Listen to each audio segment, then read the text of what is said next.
How do I stop being the bottleneck in my business? If every sale, every decision, and every quality check runs through you, you don't have a business yet. You have a very demanding job that you happen to own. The good news is the fix is not working harder, and it's not one more higher. It's 3 layers built in the right order. Let me walk you through them. But first, why hiring alone didn't fix this already? Most founders try the obvious move.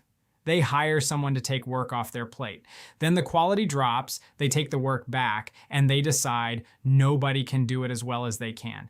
Here's the real problem. Nobody can do it as well as you can without a documented process. You handed over a task with no steps and no definition of done. So build the process first, then the hire actually works. Layer 1, document the work. Start with the 3 things you get pulled into most often. Write each one down as simple steps with a quick note on what good looks like at each step. This is not a giant manual, it's 1 page. Then test it. Hand it to someone who has never done the task. If they can follow it without coming back to ask you, the process works. If they get stuck, you just found the gap and you fix it once. Layer 2, give them a number. You stay the bottleneck as long as you're the only one who knows whether things are on track. So build a simple scorecard. A handful of numbers the team updates every week and reviews in a short stand-up.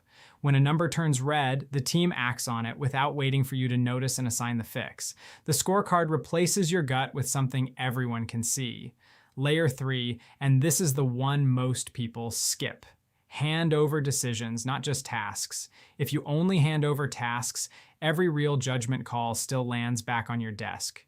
You're still the bottleneck, just for decisions instead of doing. The shift happens when you hand over decisions inside clear guardrails. Here's the budget. Here's the standard. Here's when to escalate to me. Everything else, make the call. That's the moment the business can run when you're not in the room. Do those 3 in order and hiring stops feeling like a gamble.